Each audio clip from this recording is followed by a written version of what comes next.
Hello दोस्तों, इस video में आपका स्वागत है। और आज के इस वीडियो में हम जानने वाले हैं इंपॉर्टेंट सेंटेंसेस जो कि बॉडी प्रॉब्लम से रिलेटेड है। दोस्तों, बॉडी प्रॉब्लम से रिलेटेड इंग्लिश में क्वेश्चंस हम कैसे कर सकते हैं और उसका जवाब, उसका आंसर भी कैसे दे सकते हैं, इन्हीं चीज़ों को आज हम जानने वाले हैं। तो स्टार्ट करते हैं दोस्तों, बॉडी प्रॉब्लम से रिलेटेड इंपॉर्टेंट इंग्लिश सेंटेंसेस।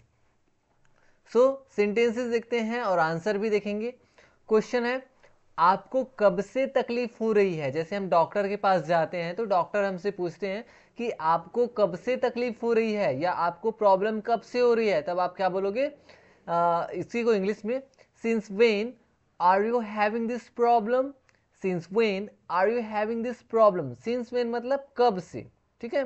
तो since when are you having this problem, आपको कब से तकलीफ हो रही है। वैसे ही अब आपको जब जवाब देना है, जब आपको आंसर देना है, तब आप क्या बोलोगे? मुझे 3 दिन से तकलीफ हो रही है, तो आप क्या बोलोगे? I have been having this problem for 3 days। क्या बोलोगे? I have been having this problem for 3 days। Okay, तो ऐसा आप बता सकते हैं। कौन से टेंस में बता रहे हो आप? प्रेजेंट परफेक्ट कंटिन्यूअस टेंस में, कि मुझे इतने दिन से प्रॉब्लम हो रही है। Okay, so I have been having this problem for 3 days। अब अगर आपको पास्ट में बताना है, पास्ट परफेक्ट कंटिन्यूअस में, तो यहाँ पे हैड बस यूज करना होगा कि मुझे 3 दिनों से प्रॉब्लम हो रही थी। अगर आप बोलना है, आपको बोलना है, तो बोलोगे I had been having this problem for 3 days, ऐसा। नेक्स्ट, क्या आपको बुखार है? जब आप डॉक्टर के पास जाते हैं तो आपसे पूछेंगे क्या आपको बुखार है, तो बोलेंगे do you have a fever. Do you have a fever, तो आप बोलोगे yes I have a fever. हाँ, मुझे बुखार है, तो बोलोगे yes I have a fever. और अगर आपको बोले हाँ मेरा बुखार 101 डिग्री है, अगर आपको बोलना है कि हाँ मेरा बुखार 101 डिग्री है, तो बोलोगे yes my fever is 101 degrees. Yes my fever is 101 degrees, यानी कि मेरा जो बुखार है वो 101 डिग्री है। दर्द कितना तेज है? अगर अगर आपको डॉक्टर पूछेंगे तो क्या बोलेंगे? दर्द कितना तेज है, तो बोलेंगे how severe is the pain. How severe is the pain. Pain मतलब दर्द, सीवियर मतलब तेज, ठीक है, या कितना तीव्र है। तो how severe is the pain, तो आप बोलोगे दर्द बहुत तेज है, मैं चल भी नहीं पा रहा हूं या मैं चल भी नहीं पा रही हूं, तो आप बोलोगे the pain is very severe. The pain is very severe. I can hardly move. I can hardly walk भी बोल सकते हैं या मूव भी बोल सकते हैं। ओके, तो आप मूव की जगह पे वॉक भी बोल सकते हैं। आई कैन हार्डली वॉक, या मैं चल भी नहीं पा रहा हूं तो I am not able to walk, ऐसा भी आप बोल सकते हैं। तो बहुत सारे वेज हैं दोस्तों। इन वेज में आपको जो अच्छा लगे, आपको अच्छा लगे वो आप बोल सकते हैं प्रैक्टिस के थ्रू। जितना ज़्यादा प्रैक्टिस करेंगे ना, उतना ज़्यादा आपसे बुलाएगा। अगर आपको बोला है बहुत मतलब तेज, दर्द बहुत तेज है, अगर आपको जैसे बोलना तो बोलो the pain is very severe, मैं चल भी नहीं पा रहा हूँ, I am not able to walk, I can hardly move, I can hardly walk, ऐसे अलग अलग तरीके से आप बोल सकते हैं। अब आप ऐसा कब बोल पाएंगे? जब आप प्रैक्टिस करेंगे, जब आपके पास प्रैक्टिस रूपी हथियार होगा तब, है ना। तो इसीलिए आप बार बार प्रैक्टिस करिए, इसी वीडियो को बार बार देखिए, बार बार प्रैक्टिस करिए कि कैसे हम इंग्लिश सेंटेंसेस बोल सकते हैं, कैसे अलग अलग तरीके से एक ही सेंटेंस को बोल सकते हैं। चाहे आप हिंदी को अलग अलग तरीके से बोल सकते हैं, इंग्लिश को भी अलग अलग तरीके से आप बोल सकते हैं। क्या आपको सांस लेने में दिक्कत हो रही है? जैसे डॉक्टर आपसे पूछेंगे क्या आपको सांस लेने में दिक्कत हो रही है, तो आप बोले तो डॉक्टर पूछेंगे are you having difficulty breathing. Are you having difficulty breathing है मतलब कोई चीज़ आपके पास होना, आपको होना, ठीक है। डिफिकल्टी यानी कठिनाई, ब्रीदिंग मतलब सांस लेने में। तो आंसर बोलोगे हाँ मुझे सांस लेने में थोड़ी दिक्कत हो रही है, तो आप बोलोगे yes I am having some difficulty breathing. आप बोलोगे yes I am having some difficulty breathing. और अगर आपको नहीं हो रहा है तो बोलोगे no I am not having any difficulty breathing, ऐसा आप बोल सकते हैं जब आपको दिक्कत नहीं हो रही है तब। क्या आपने कोई दवा ली है? क्या आपने कोई दवा ली है? Have you taken any medicine. Have you taken any medicine, तो क्या आपने कोई दवाई ली है या कोई आपने कोई दवा ली है। तो अगर आपको बोलना है कि हाँ मैंने पैरासीटामोल ली है, तो आप बोलोगे yes I have taken paracetamol. Yes, I have taken paracetamol, जो कि काफ़ी फेमस है ना, मतलब बुखार के लिए। अब उसके बाद देखिए पैरासीटामोल टैबलेट, ये तो हो गया बुखार के लिए। अब देखिए आपको और कौन कौन से लक्षण महसूस हो रहे हैं, जैसे कोई लक्षण होता है, क्या क्या जो है सिम्टम्स है, ऐसा अगर आपको पूछना है क्या क्या प्रॉब्लम है, क्या क्या सिम्टम्स आ रहे हैं, तो सिम्टम्स के अकॉर्डिंग है ना, जो सिम्टम्स आए हैं उसी के अकॉर्डिंग, लक्षण के अकॉर्डिंग पता चलता है ना कि कौन सी बीमारी है, कौन सी प्रॉब्लम है। तो देखिए आपको और कौन कौन से लक्षण महसूस हो रहे हैं, तो डॉक्टर पूछेंगे what other symptoms are you experiencing, what other symptoms are you experiencing, या आप बोल सकते हैं फीलिंग का भी यूज कर सकते हैं ऐसा, ठीक है। महसूस होना, फील मतलब महसूस होना या लगना, तो आप बोल सकते हैं what other symptoms are you feeling. तो आंसर रहेगा मुझे कमजोरी और चक्कर भी आ रहे हैं, मुझे कमजोरी और चक्कर भी आ रहे हैं। तो बोलोगे I am feeling weak and dizzy as well, I am feeling weak and dizzy as well.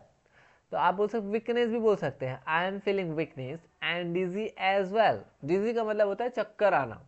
तो ऐसा आप जो है सेंटेंसेस का यूज करके अपनी प्रॉब्लम्स बता सकते हैं, साथ ही साथ आप पूछ भी सकते हैं क्या आपको कोई एलर्जी है, do you have any allergies, क्या आपको कोई एलर्जी है, कई कई लोगों को एलर्जी रहती है कई चीज़ों से, वैसे क्या आपको एलर्जी है, do you have any allergy, तो नहीं मुझे कोई एलर्जी नहीं है, no I haven't any allergies ऐसा बोल सकते हैं, या फिर आई हैव नो एलर्जीज भी बोल सकते हैं। क्या बोल सकते हैं, I have no allergies, no I have no allergies, नहीं मुझे कोई एलर्जी नहीं है। या फिर आप बोल सकते हैं no I do not have any allergy भी बोल सकते हैं, ठीक है।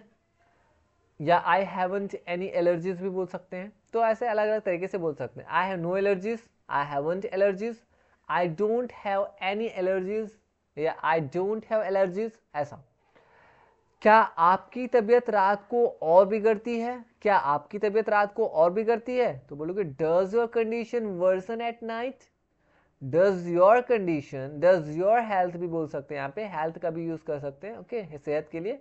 तो आप बोलोगे does your health worsen at night, तो आंसर क्या हो जाएगा, हाँ रात को बुखार बढ़ जाता है। तो बोलोगे yes the fever gets worse at night, बोलोगे yes the fever gets worse at night, मतलब वर्स मतलब खराब हो जाना और बढ़ जाना, गेट मतलब प्राप्त होना, मतलब रात को ना फीवर एट नाइट मतलब रात को फीवर और बढ़ जाता है। क्या आपको खांसी है, do you have a cough, do you have a cold मतलब क्या आपको सर्दी है, do you have a fever क्या आपको बुखार है, ऐसा आप क्वेश्चन भी पूछ सकते हैं।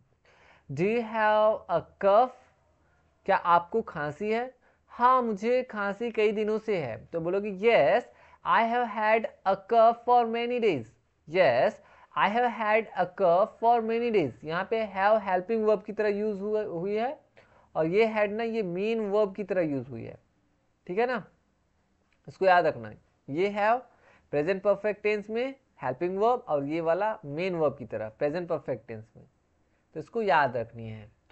अब देखिए और भी सेंटेंसेस, क्या खांसी सूखी है या बलगम वाली, तो खांसी दो तरीके से रहती है, सूखी खांसी एक बलगम वाली। तो अगर आपको पूछना है क्या खांसी सूखी है या बलगम वाली, इज योर कफ ड्राई, और यह हो जाएगा आपका फ्लेगम ड्राई और फ्लेगम प्रोड्यूसिंग। तो आपको बताना होगा इज योर कफ ड्राई और फ्लेगम प्रोड्यूसिंग, फ्लेगम मतलब बलगम वाली, प्रोड्यूस मतलब निकलने वाली, यानी इसमें वो बलगम निकलता है ना उसको बोलते हैं। तो मेरी खांसी सूखी है, तो आप बोलोगे my cough is dry, my cough is dry. क्या आपको किसी चीज से छींक आती है, क्या आपको किसी चीज से छींक आती है, do you have sneeze, sorry do you sneeze at anything, आपको जैसे बोलना है तो बोलोगे डू यू स्नीज, स्नीज मतलब छींकना, do you sneeze at anything, do you sneeze at anything, anything. क्या आपको किसी चीज से छींक आती है, तब आप बताओगे हाँ ठंडी हवा लगते ही छींक आती है, तब आप बोलोगे yes I sneeze whenever I get cold air, yes I sneeze whenever I get cold air, whenever मतलब जब कभी भी, जब भी, ठीक है, जब भी जो है ठंडी हवा आती है, जब भी मुझे ठंडी हवा लगती है तब मैं छींकता हूँ या मुझे छींक आती है। क्या आपको पेट दर्द के साथ उल्टी भी हो रही है? Are you vomiting along with stomach pain? Are you vomiting, vomit का मतलब क्या होता है? उल्टी करना। Are you vomiting along with stomach pain मतलब पेट दर्द के साथ। क्या आपको पेट दर्द के साथ उल्टी भी हो रही है? तो आपको बताओगे हाँ पेट दर्द के साथ बार बार उल्टी हो रही है, तो आप बोलोगे yes I M vomiting repeating with repeatedly, ठीक है, yes I M vomiting repeatedly with stomach pen. Yes I M vomiting repeatedly with stomach pain मतलब मुझे यहाँ पेट दर्द के साथ बार बार उल्टी हो रही है। अगर हो रही तो बताओगे, और नहीं हो रही तो आप बोलोगे नो करके। क्या आपकी भूख ठीक है? क्या आपकी भूख ठीक है? Is your appetite normal? Appetite का मतलब होता है भूख। Is your appetite normal? तो आप बोलोगे नहीं मुझे भूख बिल्कुल नहीं लग रही है। जब पेट खराब होता है तो भूख लगती नहीं है। नहीं मुझे भूख बिल्कुल नहीं लग रही है, तो आप बोलोगे no I don't feel hungry at all. No I don't feel hungry at all. क्या आपको पेट में गैस या अपच हो रही है? क्या आपको पेट में गैस या अपच हो रही है? तो बोलोगे डू यू हैव गैस और indigestion? Do you have gas और इनडाइजेशन? ऐसा। नेक्स्ट, हाँ मुझे बहुत गैस हो रही है। हाँ मुझे बहुत गैस हो रही है, तो बोलोगे yes I have a lot of gas. Yes I have a lot of gas. क्या आपने कभी इसी तरह की समस्या पहले भी देखी है? क्या आपने इसी तरह की समस्या पहले भी देखी है? Have you had this kind of problem before? Have you had this kind of problem before? जैसे कई समस्या आ जाती नई प्रॉब्लम तो बोलते हैं ना क्या आपको इस तरह की प्रॉब्लम और हुई है कभी? तो आप बोलोगे have you had this kind of problem before. तो ये प्रेजेंट परफेक्ट टेंस में है ना, ये हेल्पिंग वर्ब और ये मेन वर्ब हैड। नहीं यह पहली बार है। No this is the first time. बोलोगे no this is the first time. अगर आपको बोलना है कि नहीं ये दूसरी बार है या हाँ ये दूसरी बार ऐसा बोलना है तो yes this is the second time, ऐसा आप बोल सकते हैं। तो इस तरह से दोस्तों आप जो है अपनी हेल्थ से रिलेटेड जितने भी क्वेश्चंस है वो क्वेश्चंस डॉक्टर द्वारा जो पूछे जाने क्वेश्चंस है उन क्वेश्चंस को भी आप जान सकते हैं। अगर आप डॉक्टर है या नहीं भी है तो फिर भी से अब जब हम किसी से हेल्थ के बारे में पूछते हैं क्वेश्चंस, तो इन क्वेश्चंस को हम क्या कर सकते हैं, दूसरों से पूछ भी सकते हैं और जवाब भी इंग्लिश में दे सकते हैं। और इस तरह से दोस्तों आज हमने कुछ इंपॉर्टेंट सेंटेंसेस देखे हैं, कैसे हमें डॉक्टर से क्वेश्चन पूछने हैं और कैसे हमें उसके जवाब भी देने हैं। आने वाले वीडियो में हम और भी क्वेश्चंस और आंसर्स देखेंगे इसके सेकंड पार्ट में। ये तो फर्स्ट पार्ट था। तो आई होप दोस्तों कि आपको आज की जो वीडियो है वो आज का जो वीडियो वो काफ़ी अच्छे से लगा होगा। मिलेंगे नेक्स्ट वीडियो में, तब तक के लिए थैंक यू।